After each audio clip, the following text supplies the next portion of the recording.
Rotas. O que são, para que servem, como vivem, do que se alimentam. Eu não vou mostrar aqui como implementar um sistema de rotas em JavaScript, a menos que peçam nos comentários. Se pedirem nos comentários, eu faço no próximo vídeo. Mas eu não vou mostrar aqui, porque na verdade provavelmente vocês nunca vão precisar implementar um sistema de rotas. Porque qualquer linguagem, framework, ambiente na internet já tem implantado algum sistema de rotas. Ou vocês têm no framework um sistema de rotas, ou existe uma biblioteca que vocês podem utilizar que faz a implementação de rotas. Mas nunca é uma boa ideia ficar usando frameworks, bibliotecas, etc., que fazem algo misterioso que vocês não entendem bem o que é. Porque cedo ou tarde, alguma coisa acontece errado. E se vocês não têm nem ideia do que aquela biblioteca ou aquele framework faz, se não tem ideia do que é uma rota e como funciona, fica às vezes muito mais difícil até de entender o que está acontecendo. Então vamos falar um pouco sobre rotas aqui, e para isso vamos fazer uma jornada através da história primitiva, dos primeiros anos da internet, que eu posso contar porque eu estava lá, eu vi. No início, o que nós tínhamos na internet? Nós tínhamos arquivos num servidor web em Linux, porque o Windows ainda não tinha, até a Microsoft rodava um Linux no seu servidor, no seu site na época, nos primórdios da internet. A gente viu, eu vi, estava lá. E você tinha um servidor, Linux então, com arquivos. E quando você digitava, por exemplo, o nome do servidor, aqui eu estou usando um local na minha máquina, você digitava exemplo.html. O que vinha, ele trazia o arquivo exemplo.html. O servidor web lia o arquivo e enviava para você o conteúdo desse arquivo. Então, lá, se você olhar agora, por exemplo, e exibir o código-fonte, este é o HTML que o browser recebeu.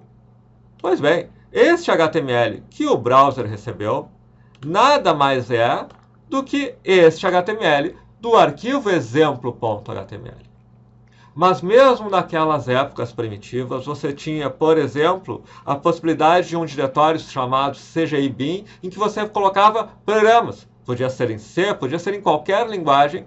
E, em vez de enviar um arquivo, o servidor web executava este programa e a saída deste programa é que ele enviava. Então você podia ter um programa que gerava um código HTML, gerava na saída. Se rodasse ele no console do Linux, ia aparecer isso aqui. E aí, em vez de mandar aquele programa, aquele código-fonte, o que o servidor web fazia era executar aquele programa e enviar o código-fonte. Pois bem, e isso foi o ponto de partida para começar. Tá, mas por que nós não podemos ter, por exemplo, linguagens feitas para gerar um código HTML? E não C, que nunca tinha sido feito para isso, porque isso nem existia quando C foi inventado. E aí você podia ter, por exemplo, vamos criar alguma coisa que aqui eu coloco menor percent, ou menor interrogação, ou qualquer coisa, e eu pudesse aqui dentro executar alguma coisa, e o meu servidor web iria mandar este código, mas o que estivesse aqui dentro ele iria substituir por alguma coisa e enviar. Pois bem, as coisas foram ficando mais e mais sofisticadas. E mais sofisticadas. E aí começaram a surgir questões do tipo, bom, talvez eu não queira dizer exatamente exemplo.html. Talvez eu não queira dizer, por exemplo, lista.html. Talvez eu queira simplesmente dizer lista. E talvez eu não queira ter um arquivo que é chamado quando eu disser lista. Talvez eu queira ter um sistema que saiba que agora é para exibir a lista, que agora é para exibir o usuário, que agora é para fazer algum cálculo. E ele não seja exatamente arquivos dessa forma. Foi aí que começou a surgir a ideia de rotas. Porque, em vez de chamarmos o arquivo que está aqui, eu não chamo um arquivo único, um executável único, um programa único, e digo para esse programa o que eu estou querendo. Olha, se o programa vê que eu estou digitando ou sei lá, não é localhost aqui, sei lá, é eu curso com br barra lista, eu quero a lista. Se eu disser eu curso com br barra usuário, interrogação id igual a 10, eu quero o usuário cujo id é 10. E esse sistema faça tudo isso. E isso são as rotas. Então, frameworks que podem ser em JavaScript, em React, em PHP, pode ser em Laravel, pode ser em Java. Frameworks criam essas rotas. Nós não vamos, como eu disse, mostrar a criação dessas rotas aqui, mas nós vamos mostrar como é possível criar uma rota usando JavaScript. Vamos mostrar os primórdios disso. Por onde nós começamos? A ideia fundamental é o seguinte: você configura o seu servidor web para trazer um executável específico. Por exemplo, aqui eu estou usando o servidor do React e ele já automaticamente, para qualquer coisa que eu digite,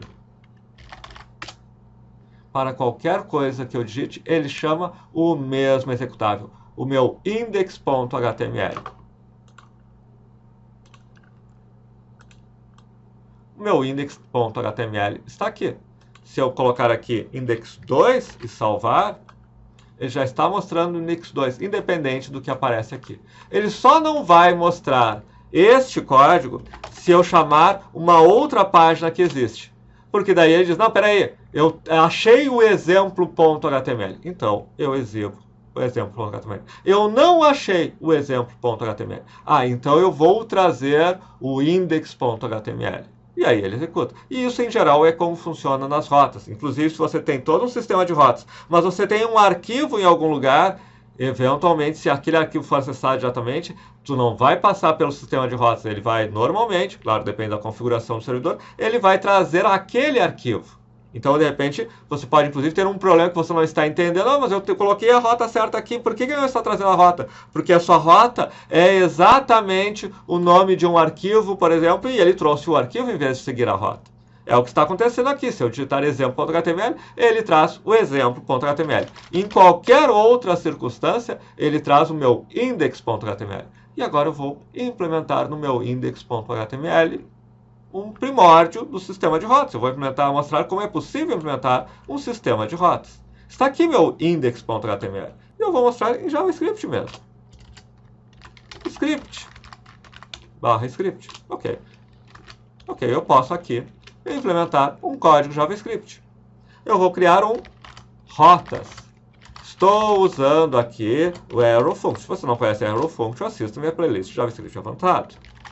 Estou usando aqui atribuição para desestruturação. Se você não conhece a atribuição para desestruturação, assista a minha playlist de JavaScript avançado. Window.locate. O que eu estou pegando? Eu estou pegando o window.locate.hash, window.locate.href. Isso é o que faz o meu rotas. E agora eu vou fazer um console.log de href e um console.log de hash. O que é hash? O que é href? Veremos. Então, isso aqui não faz nada, isso aqui é só criar a função. Sim, mas agora eu vou ter o quê? Window.addEventListener. Vou ler um evento quando eu tiver uma mudança nas rotas. E vou ter, quando eu tiver, uma mudança no hash. O que é o hash? Veremos. Então, quando vier esses eventos, eu chamo rotas. Quando eu chamo rotas, eu faço um console log de window.location.hash, window.location.href. Salvei! Olha só, localhost 3000 /teste. Está vindo aqui, teste e hash. E observe que quando eu faço e dou o enter aqui, ele apaga tudo. Por quê? Porque ele está trazendo uma nova página. Então, o meu JavaScript mudei, eu digitei um novo endereço, ele traz uma nova página e esta nova página eu estou mostrando o href e o hash. Mas o mais interessante, o hash é para uma navegação interna à página.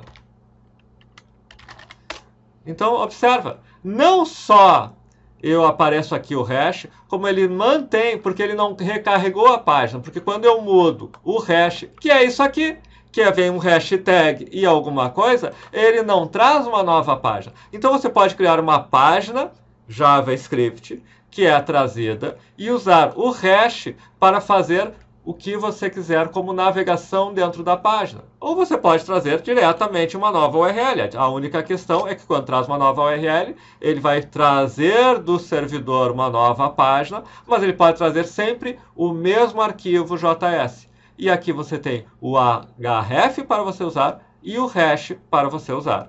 Então observem. Primeira coisa, está meio óbvio o que é isso, né? O add listener do load é quando você muda o URL, do hash change é quando você apenas mudou o hash. E nós podemos aqui, por exemplo, ter o seguinte: if hash igual a lista.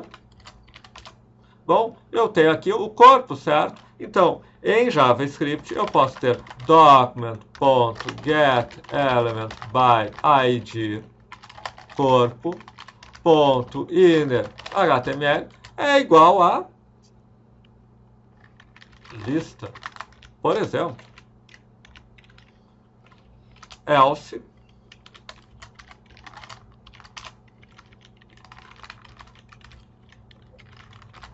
comando não encontrado. Ah, já estava certo. Eu tenho, se é lista, eu tenho lista. Se é qualquer outra coisa, comando não encontrado.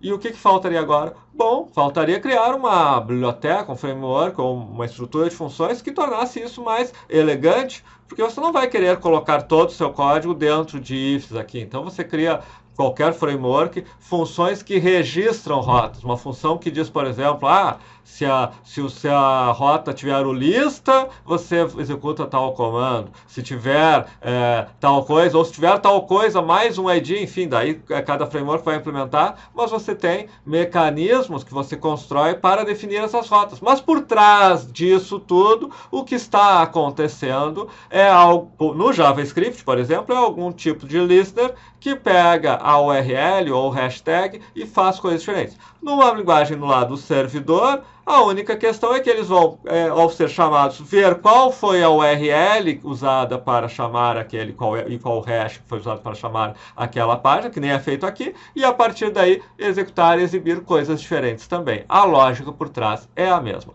Como eu comentei, se quiserem que eu mostre uma implementação mais completa de rotas num futuro vídeo, peçam nos comentários. Se tiver pedidos no comentário, num próximo vídeo eu mostro a construção de rotas em si usando o JavaScript. Que, claro, não é algo que vocês vão fazer na prática, provavelmente, porque na prática vocês vão pegar uma biblioteca que já tem isso pronto, que já implementa em JavaScript ou em qualquer linguagem as rotas de vocês. Bom, se gostaram, curtam. Inscrevam-se, marquem o sininho, todos os dias eu coloco um novo vídeo de programação, de JavaScript, básico, avançado, o que for. E aqui no final tenho também mais alguns vídeos, playlists, etc. Por favor, visitem eles. Também, como eu comentei, comentem, curtam, façam e visitem esses vídeos, porque isso também nos ajuda nos algoritmos do YouTube. Muito obrigado.